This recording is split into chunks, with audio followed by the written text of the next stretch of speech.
Okay, in the last lesson, we looked at how easy it was to create new pages in Rome. In this lesson, we're going to take a closer look at the makeup of the pages themselves.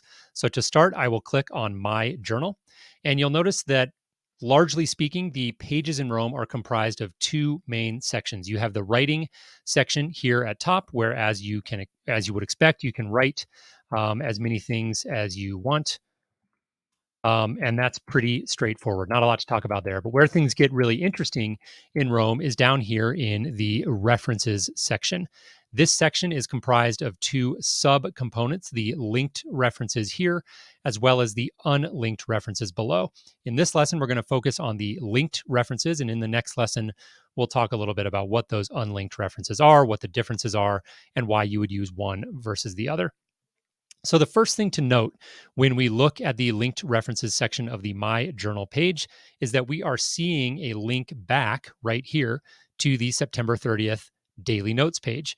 If I click on that, you'll see the link here. And what this is called is a bi directional link.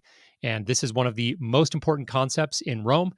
To drive this home, really what you need to know is that every time you create a page reference, in Rome. So you created a page reference here from My Journal. It is going to automatically create one of these backlinks, one of these bi-directional links pointing back. So anytime in Rome that you link from page A to page B, you will automatically get a link generated from page B back to page A. Again, in this example, we created a link on the daily notes page to the My Journal page. Rome automatically created a link on the My Journal page back to the September 30th daily notes page. Again, this is a hugely important concept in Rome. If it's not immediately obvious to you why, don't worry. You're going to see a lot of that throughout this course, and it's really going to be driven home to you. But just understand that these concepts of linked references and bidirectional linking are very, very critical in the world of Rome. So, really, to drive this home, we can go back and just look at a few more examples. If I click back on the daily notes page and click into the to do list, you'll notice again, here is the link back to the daily notes page.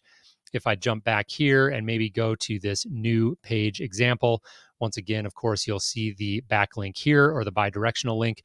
Let's go ahead on my new page and let's say that I'm talking here.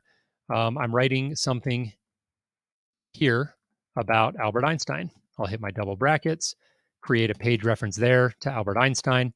Now, if I go to the Albert Einstein page, I will see two linked references, one back to the page reference that I just created, so on my new page example, and another one back to that one on the daily notes page. So play around with this a little bit, get comfortable with the behavior of Rome. Again, don't worry if you don't understand why this is important or powerful yet. Just get comfortable with that behavior, play around, create a bunch of links, and notice how those links propagate into the linked references section of your pages. In the next lesson, we'll talk a little bit about unlinked references. And again, we'll talk about why you might use one versus the other.